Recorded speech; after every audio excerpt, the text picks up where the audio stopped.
so excited for today's episode. We have the fabulous fertility specialist, Dr. Cindy Duke.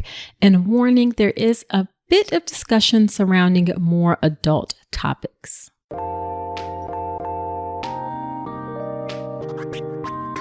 Welcome to the All About Pregnancy and Birth podcast. I'm your host, Dr. Nicole Calloway Rankins, a board-certified OBGYN physician, certified integrative health coach, and creator of the Birth Preparation Course, an online childbirth education class that will leave you feeling knowledgeable, prepared, confident, and empowered going into your birth.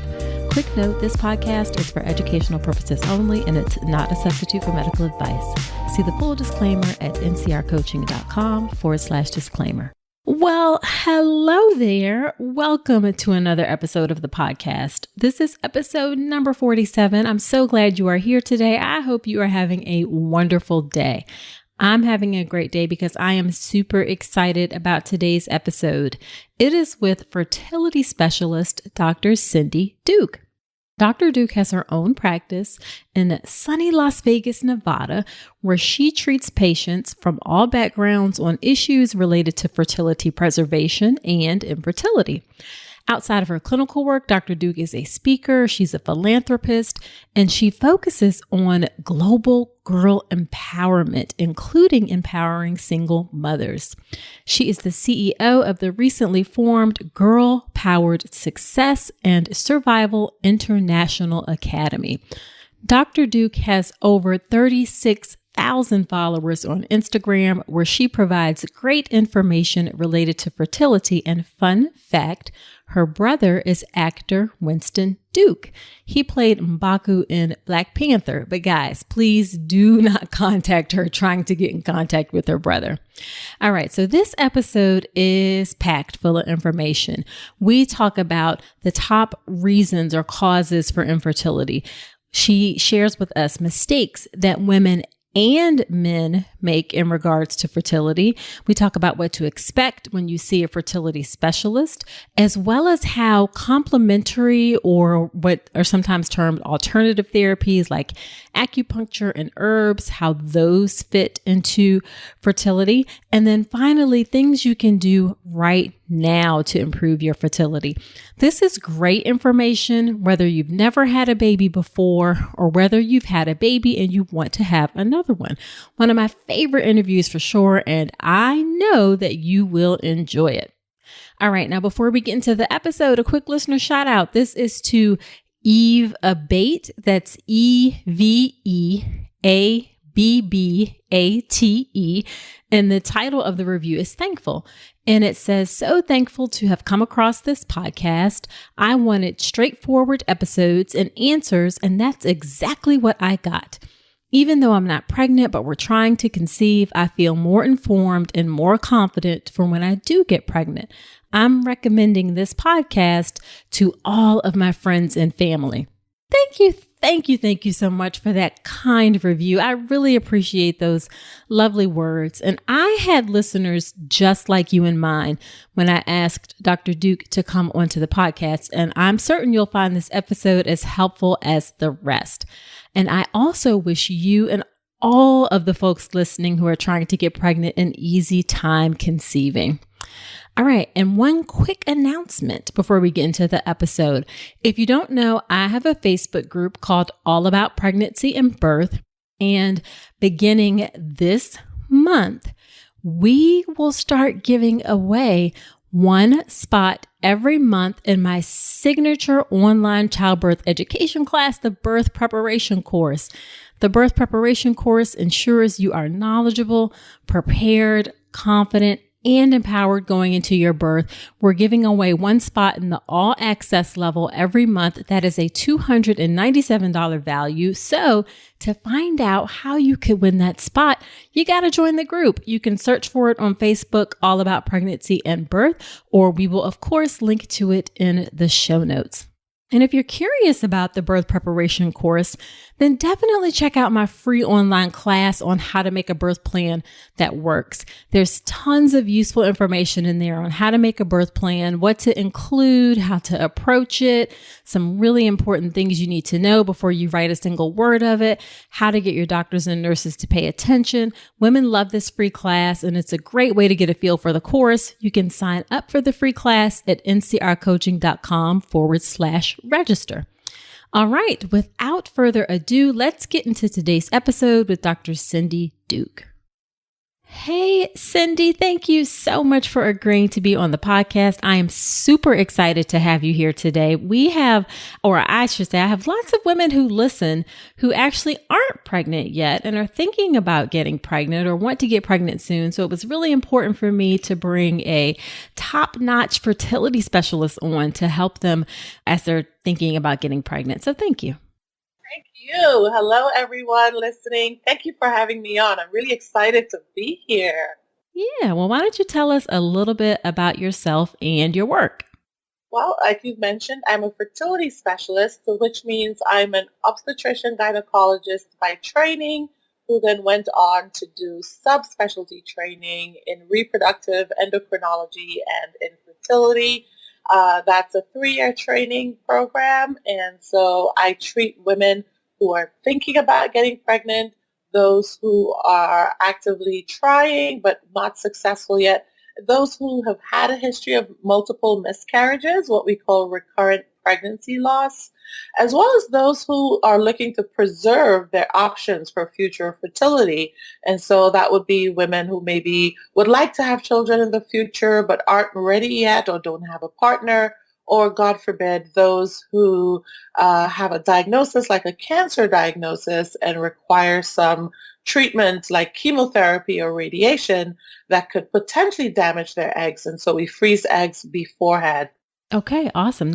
I think people don't realize how much that fertility doctors do. So very involved in your work. And you're in Las Vegas, is that right? Right. Nevada. Yeah. So what led you to become a fertility specialist? Oh my goodness. It's funny about that question because when I applied to medical school and started medical school, I intended to become a pathologist. Interesting. Yeah. And then I started medical school, loved the anatomy lab, but realized that I love talking to patients. And for the listeners, pathologists look at slides all day. They don't talk to anybody. So yeah. So that I quickly realized, oh my goodness, that may not work. And then I became interested in infertility by happenstance. So as a second year medical student, we were supposed to do an OBGYN rotation. But the rotation that I was supposed to do, the resident had actually gone on maternity leave very early. So in a quick about turn, they had to find a new clinic for me. And the clinic that had an opening was the fertility clinic. And so I didn't even know the field of fertility medicine existed.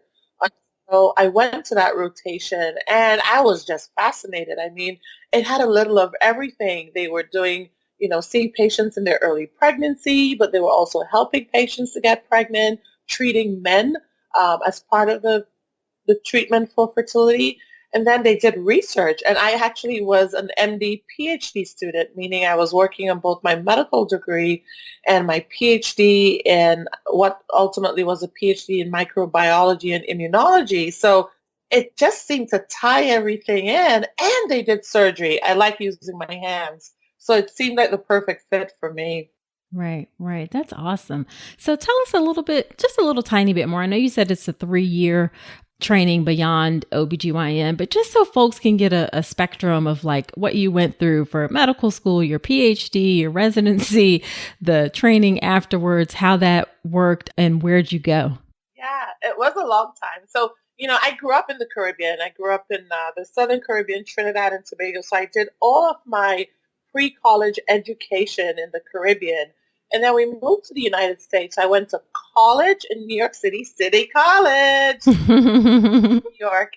And I got my bachelor's degree in biochemistry. So that was a 4-year degree. Then I applied to medical school and was accepted into the MD Ph.D., or what we call the physician scientist training program.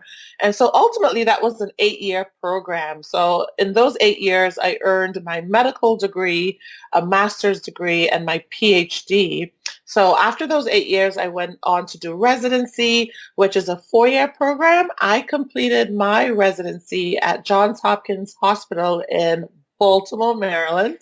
Mm-hmm. And from there, I went to Yale New Haven Hospital at Yale University School of Medicine, and I did a 3-year program subspecializing in reproductive endocrinology and infertility. So altogether, after college, it took me, let's see, 8 plus 4 plus 3, so 15 years of training to become the REI specialist that I am today. And of course, once I finished fellowship, I was looking at all my options and I decided, you know what? I'm going to open my own practice. And that's how I ended up in Las Vegas, opened my own clinic called Nevada Fertility Institute.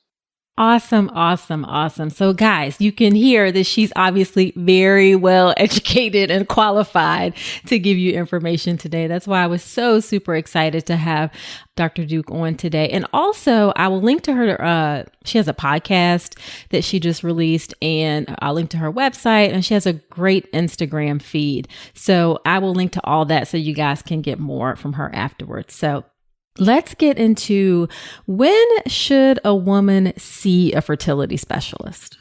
Well, there are a number of reasons for seeing a fertility specialist. I'll start by categorizing them. So women may come to see a fertility specialist because they've been actively trying to get pregnant and haven't been successful, or they get pregnant but do not stay pregnant, meaning they miscarry. Mm-hmm. A woman may choose to come see a fertility specialist simply because she wants a checkup. So she may not be actively trying to get pregnant right now, but perhaps she's looking into freezing her eggs, or she simply wants to know what her fertility status is. So if you're someone who's trying to get pregnant, or what we call trying to conceive, the way we categorize coming to see the doctor depends on your age as a woman and how long you've been trying for. So if you're a woman under age 35 and you've been having regular unprotected sex, if you're in a heterosexual relationship, if you've been having regular unprotected intercourse for a year and haven't gotten pregnant, you should go see a fertility specialist. So if you're under 35, 12 months of unprotected regular intercourse, and by regular, we mean having intercourse every other day around the time of ovulation, then you should go see a fertility specialist. If you do not ovulate at all, you should go see them right away. If you're a woman 35 and older, we say 6 months of unprotected intercourse. So if you're 35, 38, 40, 41, we say have regular unprotected intercourse for 6 months. And if after 6 months you're not pregnant, you should be seeing a fertility specialist. So that's how we classify infertility. It's based on the woman's age, not the age of the guy in the relationship, but the woman. And whether you're 35 and older or under 35. We now have a slight modification to the over 35 group, which is not a rule of thumb, but we encourage women over 40, if you are trying unprotected intercourse for 3 months and not pregnant, we encourage you to come see us. And that's just because we know over 40, the window that a woman has available for getting pregnant is a lot shorter. And so we say don't wait 6 months, but at least 3 months instead. So that's the person coming in who's been trying to get pregnant.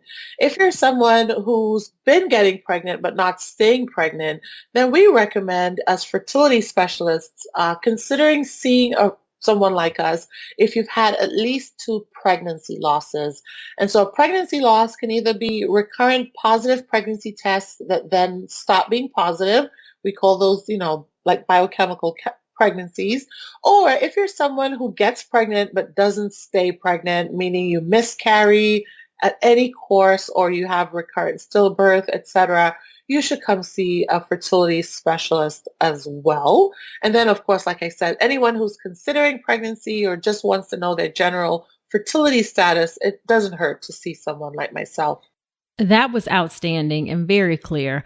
And I really appreciate you adding the piece about age. I think in our society, and we see sometimes celebrities getting pregnant at later ages, women don't realize the impact that age has on fertility. And we're not trying to be like discouraging, but we just want you to have a realistic picture of what it's like. Yeah, and it's really important to emphasize that because as women, we're born with all of our eggs. We do not make eggs as we age. And so when a little baby girl is born, she's born with all the eggs she'll have for the rest of her life. And as she grows up, her egg numbers decrease such that by the time you're age 30, 30 guys, 70% of the eggs you were born with are gone. And by the time you're 40, only about 3% of the eggs that you were born with are remaining. Oh, I did not know it was that low. Yeah, no, it's a dramatic drop off. And so that's part of why at 40 we say, you know what, don't waste time because you're really only left with about 3% of your eggs. And if becoming a parent is a priority for you at that point, then you're working with a really small window of time. The other kicker with all that is not only are we born with all of our eggs, but obviously our eggs are then aging with us. And so, for example, if you're 35 years old, your eggs are actually 35 years old too. So they don't perform the same way and the same energetically way that they would have at, say, 20 or 25. Likewise, 40-year-old eggs behave differently. And of course, with that comes the increased risk of things like Down syndrome and other chromosomal differences that can impact your chance of pregnancy and your child's quality of life. And so we really encourage women to at least come in and talk about maybe freezing your eggs so you can stop the aging of the eggs if you're not ready to get pregnant. Awesome. Excellent, excellent information. And again, ladies, not to scare you, but we want you to be informed. Like that's the whole purpose of why we're having this discussion today. So what can women expect when they come see you? You know, I like to tell women that the visit to the fertility specialist should not be anxiety provoking, but it is. And so what I encourage is to have a few things ready for that first visit so that it can be as informative and as productive as you want it to be. So a couple things that you can expect is your fertility specialist is going to ask you questions about your family history. So before coming to see the fertility doctor, it's actually a very good idea to maybe have a quick chat with your family, ask your parents whether or not there are any members of the family on either side of the family who've had children who died young, not from an accident, any kids with diseases such as sickle cell or sickle cell trait, family members who have severe learning problems or mental disability. You want to know that kind of history because you will be asked of it, and it's actually because it has a true important bearing on your own fertility status. We ask that you, if possible, have your records sent to us from your OBGYN or family practice doctor. So your pap smear records, if you're someone 40 and older, your mammogram records, things like that should be sent to your OB doctor. If you're someone who's had children before but now struggling to get pregnant, you should also have your pregnancy records sent beforehand because we'll ask you for those and we'll ask you very detailed questions about your prior pregnancies, how far along in the pregnancy did you get, how far along did you deliver, was it a full-term delivery, a preterm delivery, if you had a C-section, why did you have a C-section? Those are questions that doctors will ask at your fertility appointment, not because we're being intrusive, but because it's really important that we know those things. If you're someone with chronic diseases like high blood pressure, diabetes, rheumatoid arthritis, or lupus, we should get those records too. If you're not able to get them, at least be familiar with your own medical history because we'll ask you questions because those things can all impact fertility in that it can impact your chance of getting pregnant, but it also impacts your chance of staying pregnant. And so we want to know about that. We want to make sure you're being well cared for, that they're being well managed before you get pregnant. That is awesome information. So, a lot of it at that first visit is really information gathering. So, the better prepared you are with that information, the more you'll get out of the visit. Absolutely, because and certainly at my clinic, for example, I actually ask these questions of the patient before they arrive. So we have them fill out a questionnaire online. My staff are also very good about calling patients to say, we don't have any records for you yet. Do you have records that we can maybe help you obtain by contacting various doctors on your behalf? Because it makes it a more productive appointment if I spend the bulk of the appointment finding that information. I can quickly assess your story if I have the information already and give you more details. But that's something that I like to tell patients that they can expect. The other thing is the big fear that people have when they're coming to see the fertility specialist is they think we're going to automatically push in vitro fertilization, IVF. That is Right. true. That first visit is not an IVF cell. It should not be an IVF cell. It's an appointment to really get to know you, understand your goals. You know, some people come to see a fertility specialist, like I say, because they're trying to get pregnant. But the things we want to know is what's your timeline? How quickly do you want to get pregnant? Maybe how many children you're looking to have or how many more you want to have. And in some cases, some family members are coming in because they want to get pregnant, but they're looking to do what we call family balancing. Maybe they have, 4 boys or 4 girls, and they're looking to now have a child of the opposite sex. And so that's something that we like to find out. Those are the questions we ask you. So you're really trying to, which I love, you're trying to get people ready, get women ready ahead of time so that when they come to this visit, you can really focus on what they want and come up with a plan as quickly as possible to help them get there. Exactly. That's really the goal. The goal is to get to know you, understand your priorities as it relates to pregnancy, and then come up with a plan. So during that first visit, you may also get some blood work because we're testing things like your ovarian reserve, meaning how many eggs do you have remaining? How is your thyroid gland working? Because it plays such an important role in fertility. We check your vitamin D level. So you get some blood drawn as well. And at some clinics, they even do an ultrasound on that first visit, an internal ultrasound. Okay. And if you find, I don't want to throw any of my REI colleagues or infertility colleagues under the bus, but should women have a little bit of pause if at that first visit there's a big push and sell for IVF? Is that something that they should be cautious about? I think you should have some, second thoughts on it. Yes. Now, I would say the caveat is some women show up and it's very clear they need IVF from that first visit. Mm-hmm. Mm-hmm. Depends on who they were seeing before they start interacting with the fertility specialist. So for example, some of my OBGYN colleagues out there, by the time their patient is getting to me, they've already done some of that initial infertility workup, some of the general OB guides. And so in that case, the patient may already have had some of her basic infertility blood work done. Maybe we already know that her fallopian tubes aren't working.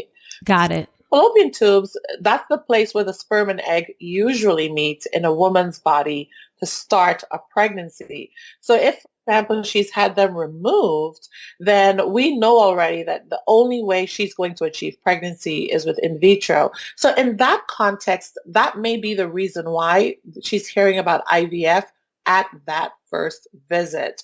But yes, if it's just a first time seeing someone ever talking about your fertility issues, then it shouldn't be IVF focused. It should be your health, figuring out what's going on with you, figuring out your goals, and doing initial assessments to determine what your fertility concerns are and the causes. Got it. Perfect. Perfect. So what are 3 questions that women should ask a fertility specialist when they visit? I think it's really important to find out from your doctor what are your chances for a pregnancy based on your current situation.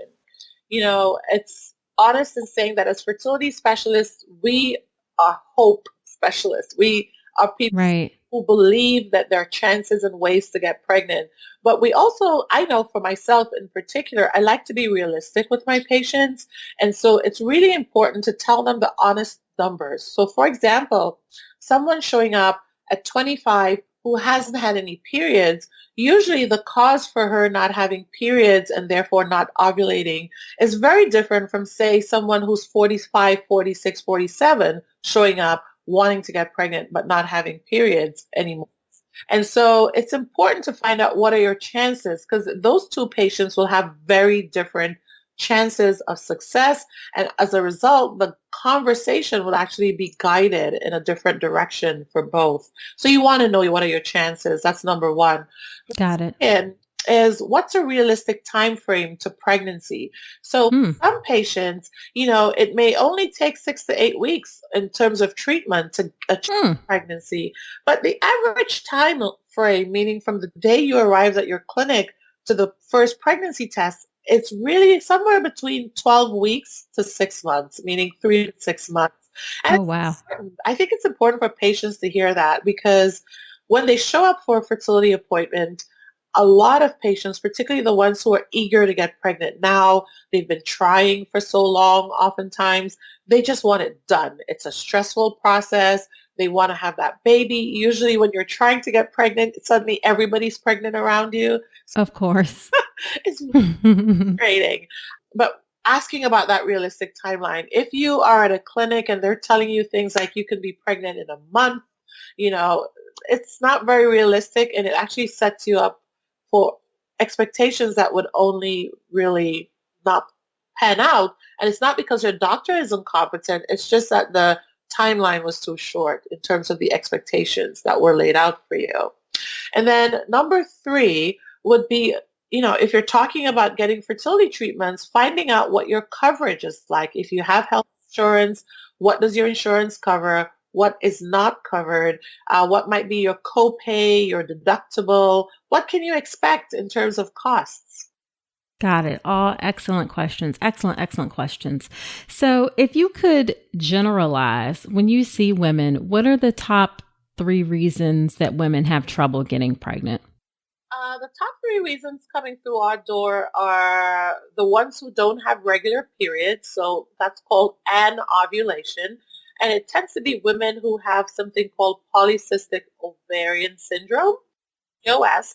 And so those are usually the women where their menstrual cycles aren't regular per se, meaning they get periods, many of them, but they don't come at a regular, predictable time every month. Or they only get very few, like 3 to 4 periods a year. And then the very extreme of it is they get no periods at all unless a doctor gives them a medication like something called Provera. So that's probably one of the top reasons. The next big reason actually involves women who have what we call tubal factor. So these women who have tubal scarring, either scarring because of something called endometriosis or history of pelvic inflammatory disease or infection with things like chlamydia that led to scarring of the fallopian tubes, or God forbid, they've actually had the tubes removed or tied. So we do have women who had tubal ligation because they thought at one time they were done. Right. Families, and they either have met a new partner or they're at a different stage in their lives and now they'd like to continue building their family. So that's tubal factor. So the first thing, like I said, is those who aren't ovulating regularly, those with tubal factor. And then the next big group of women who come in would be those who have what we call diminished ovarian reserve. So those who their egg numbers are on the lower side, that could be from natural processes like aging. So many women at age 38 and older have diminished ovarian reserve, less eggs compared to their peers of the same age group. Or someone who's had maybe repeated surgeries on her ovary for like ovarian cysts, etc., and now the ovaries have less eggs, or she's had chemotherapy or radiation for history of cancer. Okay. All right. And then what about the male factor? How much of infertility is related to men? Now this is actually going to blow most people's minds.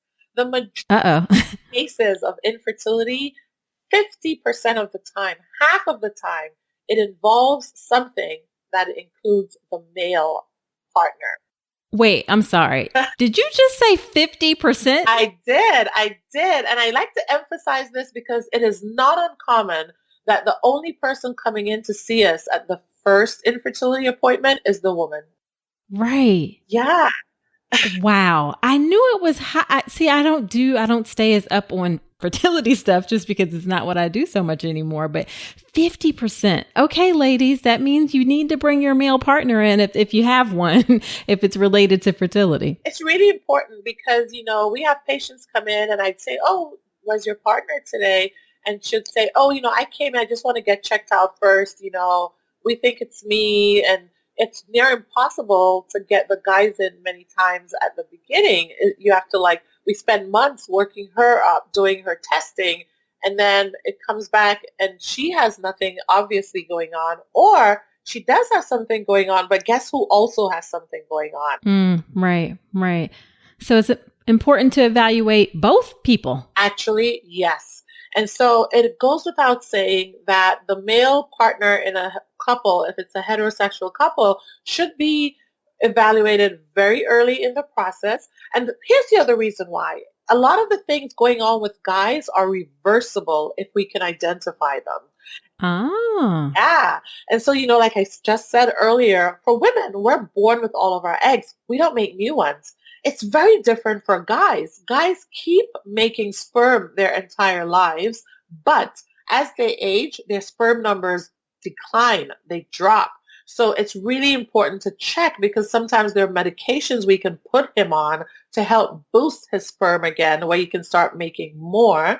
The other reason is because nowadays, especially in the Western world, including the United States, many guys are taking supplements and different things to boost their performance, how they look, how they feel and work out at the gym. But those things almost always involve something that causes their testicles to go to sleep, meaning they stop making sperm, or they decrease how much sperm they're making. And so it's really important to evaluate him early, figure out what he's taking, figure out his medications, his supplements, his vitamins. I'm using air quotes when I say vitamins because there are a lot of things that guys take that actually negatively impact their sperm counts and fertility that we can correct if we know about it.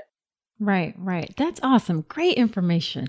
So what are 3 mistakes then that you see women or even men making before, or couples making before they come in to see you? What are 3 mistakes you see? I think one is taking a very long time before coming in. So it's common to see people, and it always blows my mind, who they've been trying to get pregnant for well over a year, 2 years, 3 years, 9 years, and never got an evaluation. Related to that, they haven't actually counted it as trying. So what I say to couples and to anyone listening, if you've been having regular unprotected intercourse, even though you won't actively trying to get pregnant, if you guys aren't using any form of birth control, you're not using condoms, anything at all, and you had even a pregnancy scare in all that time, that still counts as having tried, even though you weren't speaking, you were trying. And so if you haven't gotten pregnant despite all these years of unprotected intercourse, there's something going on there, either with both partners or at least one of them, that's preventing pregnancy. So that's one of the big things is people take a very long time before they come in to get evaluated, longer than most of them realize. The second reason, the common mistake I see is in terms of just figuring out when in your cycle you're ovulating. So that's a big one. Yes. Big one. And a lot of people don't either remember what the menstrual cycle looks like or when they're ovulating. So it's not uncommon for me to meet women who think they're actually releasing an egg when they're bleeding, when they're having their period, which is the exact opposite. And it leads to them they're trying, meaning they're having intercourse at the wrong time of their cycle. And so I encourage people to, if you're thinking about trying, to figure out, first of all, are your cycles regular? Maybe download one of the many apps out there that help you track your period. If the period tracker just isn't working out very well, that may be a sign that you're not having regular periods. Or doing ovulation predictor kits, which is testing your urine in the morning time to know when it's your peak fertility window, so to speak. But again, you need to understand when that might be. Perfect. Excellent information. Anything else that, and I should say, guys, those ovulation kits aren't terribly expensive. I think they keep coming down in price and you can get less expensive ones. So they're not like you're going to be spending hundreds and hundreds of dollars every month trying to figure this out. Absolutely. And to add to that, you don't need the expensive ones. So I know some of them, they can cost 40 something to 70 something dollars. And so if you're buying multiple kits over a number of months, it adds up very quickly. But the truth is the ovulation kits that they sell at the dollar store, which is just a special stick you dip in your urine and you look for a color change, it works just as well. I love that. Yes. Same thing about pregnancy tests. I personally use dollar store pregnancy tests. They work just as well. They work just as well. And so you don't need to break the bank to figure out if you're ovulating. Same thing goes for vitamins, all those things. You do not need to break the bank. They all have the same basic function and basic ingredients. And so except for all the gimmickry and the extra bells and whistles, you're getting the same information. Exactly. Love that. Love that. And then is there anything else? Did we cover? Well, for guys, right? I would say for guys, a few things that you can do beforehand that I see people not taking into consideration would be, again, supplements. A lot of guys are taking workout supplements, muscle building supplements that have testosterone-like ingredients. And so the other thing is for a lot of guys, they've been told if you take testosterone, you'll have more vigor, more libido, more desire. But almost all of those things, while it gives you more performance, decreases your sperm counts. And so you really, really, really want to avoid those things. If you're a guy who's not feeling energetic, you don't feel like you are able to maybe maintain an erection or you have problems with ejaculation, come see the doctor before you start taking supplements that your friends have recommended or before you start taking testosterone. Testosterone is essentially male birth control. Don't take it if you want to have children.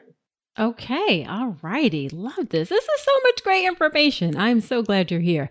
So what are 3 misconceptions about fertility treatment? I know one you talked about already is the length of time that it takes. Is there anything else that people have misconceptions about? The big thing that people have misconception about is that when they do fertility treatments, particularly in vitro fertilization, and to be clear, in vitro fertilization or IVF, is the process where we take eggs from a woman's ovaries and create embryos, meaning we fertilize them with sperm in the laboratory. Many people believe when we go in to take out eggs, we're taking out all of their eggs. And so they're very worried that coming to the fertility doctor means we're going to take all of their eggs, and then even if they wanted to try in the future, now they're gone. That's not true at all. And so when you see us and we treat you, if we're doing in vitro fertilization, the eggs we're taking from you in any given month are all the eggs that your ovaries would have used up anyway in that month. That's it. We're not taking any of your other eggs that come in the following months. We're only getting the eggs that your ovary would have used that month anyway. So IVF is really an egg rescue mission, and we're rescuing the eggs for that month. But no, we're not using up your eggs. We're not taking eggs that you otherwise would have held on to for a while. That is not how it works. So I think that's one of the common misconceptions as it relates to fertility treatment. The other is a lot of people think that if they come in for fertility treatment, we can select eye color, hair color, all sorts of things about their baby. We don't have that technology yet.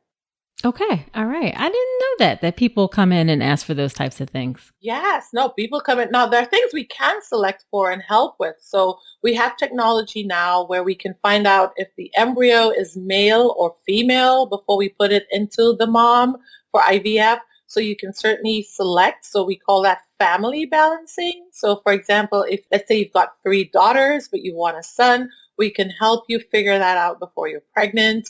We have technology like that. We have technology where we can identify diseases before pregnancy. So, for example, if both parents carry genes for sickle cell disease and they're interested in finding out which of their future embryos, babies may have sickle cell, we can screen for that. We can test them and let you know beforehand which ones have the disease. We have technology to do things like that, but no, we don't have technology for eye color, which is a very common reason people ask. We don't have anything that can guarantee hair color, hair texture, skin tone. We don't have things like that. And we certainly don't have anything at the moment that can help us determine IQ, intelligence quotients. We don't. Yeah, I'm sure people ask about that too. So, what are your thoughts on complementary or what may be considered alternative therapies for fertility, such as acupuncture or anything like that? I'm a fan. I'm a proponent. I encourage patients to consider those things. They have a role. Now, do I think it's sufficient for someone who truly has infertility to overcome it? No, but like you said, it's complementary. So it does complete therapy paradigm. So I certainly encourage my patients to get acupuncture. I encourage them to, if they're interested and they want to see an herbalist or a fertility specialist, it's okay to consider it, but I give you some caveats here and some words of caution. So in terms of acupuncture, if you're going to consider it, it's recommended that you probably start it about 6 weeks to 2 months before you initiate your fertility treatments. So we encourage patients, if you're going to consider it, that's what you should do. If you're someone who is seeing an herbalist, etc., this is really important for me to clarify. So there are some promises that herbalists make that aren't really realistic. I just have to be honest here. Yeah. There are certain things that they're being promised. They're being told that certain herbal remedies can maybe shrink a fibroid or make their fibroids go away. I know for a fact that's not true. I believe in drinking teas. I believe in a lot of herbal supplementation, but there's no current herbal that can do that. The other thing is if you're on supplements, you really need to understand how they work because many supplements may have a function that actually goes against your fertility goal. So some of them actually work as well as a birth control does. So to know, yeah, you need to know what you're taking and don't just jump online and read something or read someone's testimonial and they said, oh, this worked for me. You know what we say in science, N of one. One person, Yes. one person's testimonial does not equal evidence. It's not research. It's not science. It's one person's experience. And so it's very important to keep that in mind. The other is if you are finding that you're spending a lot of money on these therapies, you're probably spending too much. Okay. Got it. So you're definitely open and willing to work with some of those things. And the other thing is that you need women to be honest about what they're taking. Just put it all out there. There's no like judgment or anything. You got to know everything so you can come up with a good plan. Yeah, because like I said, some of those supplements actually work against your fertility goals. And so if you don't tell me, then we're actually not working together. So if you're on medication, for example, there's one out there, it's called chaste tree extract or Vitex, right? And a lot of people are taking Vitex because they've heard that it's an ancient Mayan remedy, it's an ancient this, that. And Vitex does have some hormonal activity in your body. The issue is Vitex works as progesterone. So if you take it the whole month, you're actually not going to achieve pregnancy. There's a very special time where that may work, but only that time. And so it's important that you let me know, because if you're on Vitex and I'm treating you for fertility, but you haven't told me, then your uterus isn't really willing to receive that baby. It's not going to let that baby implant. And so we're working against each other at that point. And so it's very important that you tell. I actually say to patients, if you're getting fertility treatments, you should not be on any herbs or supplements that your doctor didn't recommend. And if you speak to a trained herbalist, they will tell you the same thing. Usually they say, let's do your medications and your herbs and your supplements 2 months beforehand. not while you're getting treatment. Acupuncture is different. You can continue and should continue your acupuncture during treatment and even during early pregnancy because it helps to decrease stress levels, stress hormone levels. It helps to relax patients. It can help with increasing blood flow in the uterine lining. And so, yes, acupuncture we encourage and we say continue, but supplements and herbals and teas really, really, really tell us, and ideally stop them until you've been told otherwise. Got it. Perfect. Perfect. So what are 3 things that you recommend women can do right now to help improve their fertility? Let's see. I would break it down by age. So Okay. I would say, oh, another misconception as I lead into this, Yeah. Yeah. believe that birth control causes your fertility to go away. So it's not uncommon that women would come in and they say, oh, I stopped my birth control because I felt like it was killing my eggs. That's not true. Mm-mm. Eggs just naturally decline, whether you're on birth control or not. As a woman ages, her egg number will decrease. But things that you can do to help would be looking at your body weight and your body fat. And so what we talk about with women is the 2 extremes actually work against you. So if you're really, really, really slim and don't have a lot of body fat, you will not ovulate. So if you're someone who is an intense athlete, someone who maybe you're a gymnast, you're a marathoner, you're a professional athlete, if you have very low body fat, ideally, if you have body fat less than 12%, that actually leads your brain to say, you know what, we're not healthy enough to have a baby. And so it won't ovulate.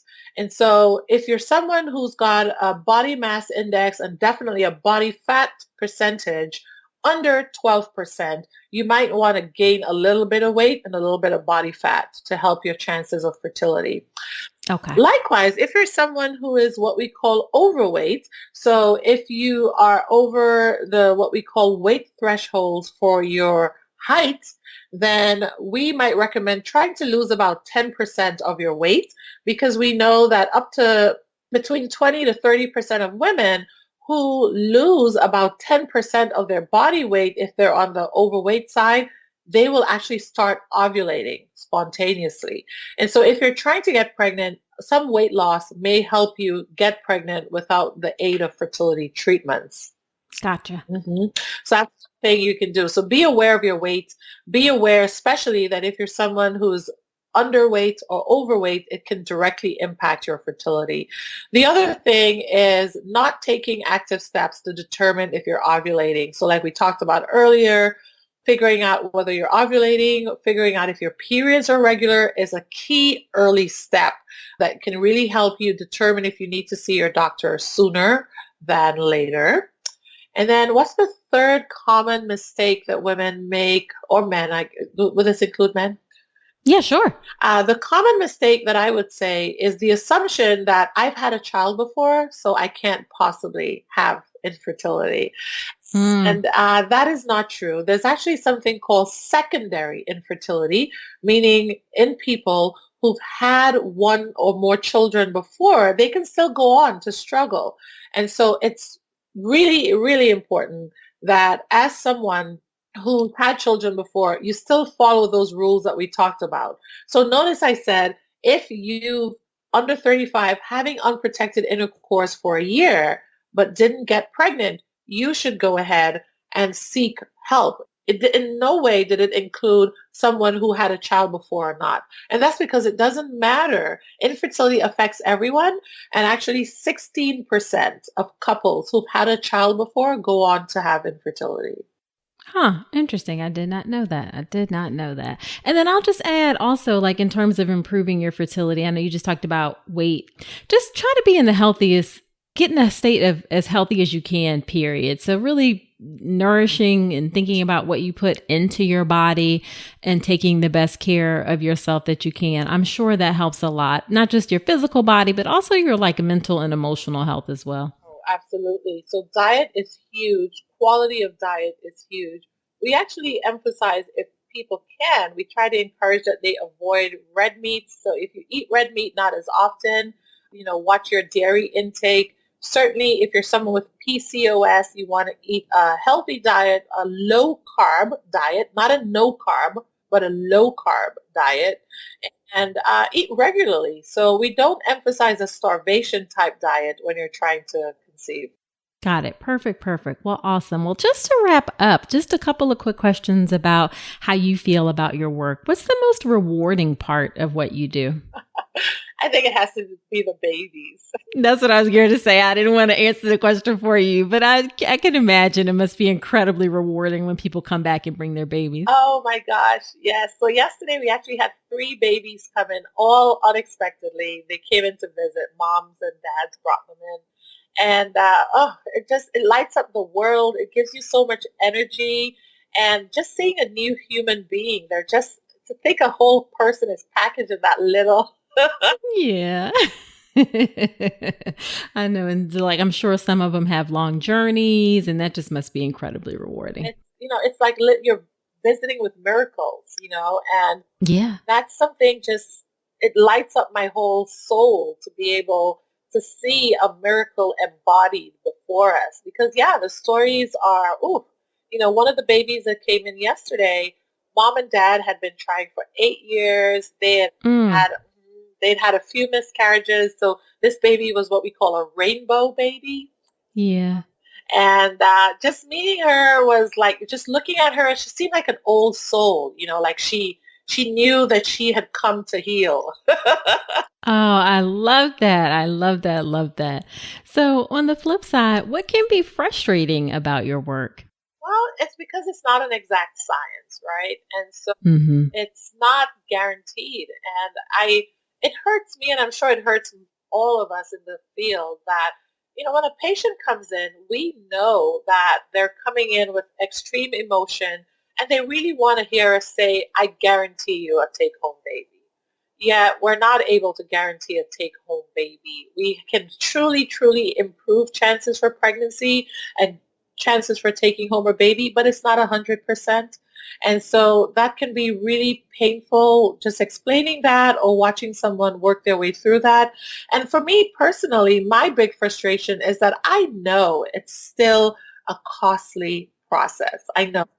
And so, like many others in my field, I'm actively involved in advocating for making our care and our services more affordable, more accessible, so that more and more people can get in to afford treatments. So that is a frustration. I know it. I know patients feel frustrated. I'm not sure they know that we understand their frustration and agree with them, because I know there are a lot of misconceptions out there that, fertility doctors are just in it for the money, but that's not true. That's not true. Yeah. Yeah. So what would you say you're especially passionate about in caring for women? It's probably hard to narrow down one thing. You just seem so committed to really helping women achieve their dreams. It is. No, for me, it's a passion. It's a life passion. And for me, it's a holistic approach. So, much like we alluded to here today, it's not just about helping someone achieve pregnancy or preserve their fertility, but I want to make sure they're in a good emotional state. I want to make sure that they feel empowered and emboldened. But what do I enjoy? Well, if you ask me what's my research in the field of fertility and the world of fertility, it involves working with women, particularly those with a cancer diagnosis. It's called oncofertility. So really, I partner with a charity. So we offer services to help women freeze their eggs or create embryos if they've been diagnosed with cancer, so that they can afford a chance of having a biological child in the future. So for example, with that charity, we're able to get them their medications at no cost for fertility treatments. Oh, nice. Oh yeah, we can save them up to $6,000 that way. I also waive my own professional fees.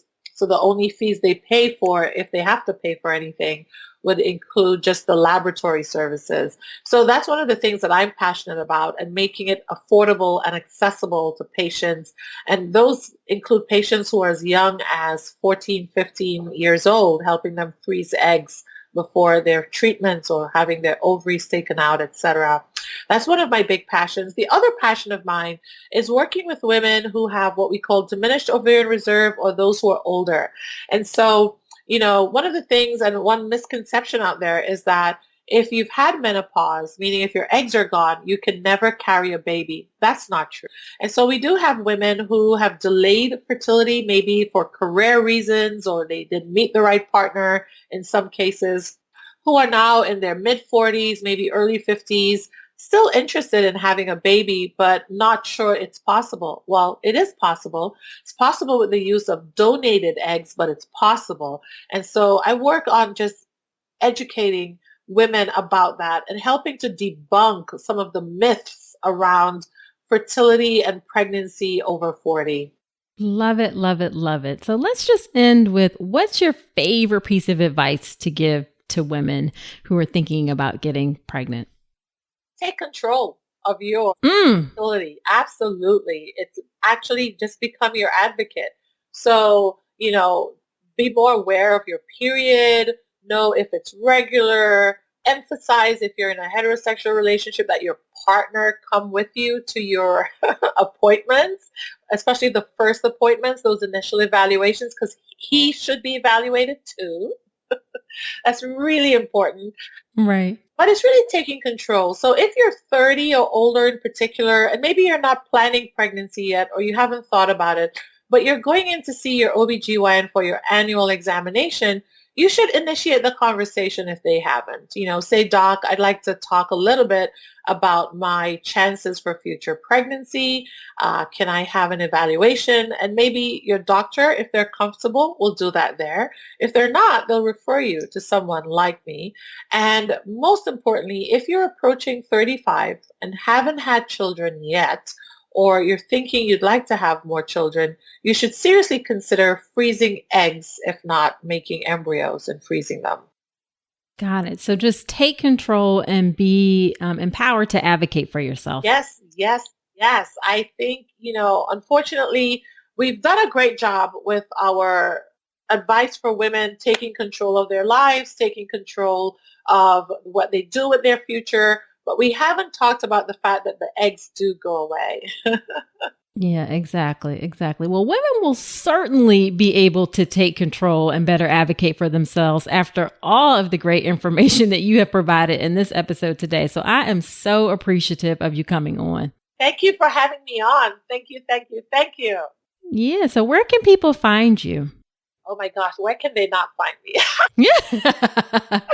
Well, as you know, I'm very active on Instagram. So at Dr. Cindy M. Duke on Instagram, that's my handle. And I share information about all things fertility related. I share things about hormones and how they impact fertility. I share things about fibroids and how we can treat fibroids while preserving a woman's fertility and keeping her uterus in place. So that's me on Instagram. But I also talk about things like herbs and supplements and how you can use those for your benefit while seeking treatment for fertility. But then, of course, I also talk about my podcast. And so I have a podcast which was launched a couple weeks ago, and it's Yay. Girl Powered Success and Survival International. And so on my podcast, you can find that on any of the streaming networks. And I'm interviewing women from around the world, just talking about the things they've done to embolden themselves in their lives, their career, their family. And it's really neat, really cool. We also discover some really neat careers that most of us have not heard about before. And so you can find me there. I am on Twitter at the same handle at Dr. Cindy M. Duke. On Twitter and Facebook, same thing. I have a page. Or you can go to my website, drcindyduke.com. Awesome. Perfect, perfect, perfect. Well, thank you so much again for coming on today. Lots and lots of great information. I know the listeners are going to find it extremely useful. So I appreciate your time. Oh, my pleasure. And thank you so much for having me on. Okay, now didn't you learn a lot from that episode? I told you it was packed full of information. Now, after every episode when I have a guest on, I do something called Nicoles Notes, where I just talk about my top 3 or 4 takeaways from the discussion. And here are my notes from today's episode. All right, number 1, please do not wait to see a fertility specialist if it's been a while and you're trying to get pregnant. If you are under 35 and you've been having unprotected intercourse for at least a year, you've been trying to get pregnant for a year and you're not yet pregnant, you should go see a specialist. If you're between 35 and 40 and it's been 6 months, you should go. And as Dr. Duke said, newer evidence suggests if you're over 40 and it's been just 3 months, then you should go. Now, going to see a fertility specialist does not mean that you have to do anything, but it will be incredibly helpful to help you know what your options are so you can kind of plan and take control of your fertility. You definitely want to be sure you maximize that visit by doing things like sending your records ahead of time. And remember, your male partner needs to come too if you have one, because a good bit of infertility is related to the male partner. All right, number 2, something that Dr. Duke said, and this kind of piggybacks on the last one, about taking control. You need to know your body. Understand your menstrual cycle and what that means for your fertility. It's the same thing that you need to do during your pregnancy and for your birth. Really know your body and how those processes work. That will help you go a long way towards getting pregnant if you just kind of understand those basic fundamentals of how your body works and your menstrual cycle and how exactly you get pregnant. And then the last thing I want to say is, for those of you who know someone who's trying to get pregnant, just a little piece of advice. Don't say things like, just relax, or it will happen when it happens. And please do not ask couples, when are you going to have a baby? When are you going to have a baby? All of those things can be pretty supremely annoying and, to be honest, mostly unhelpful.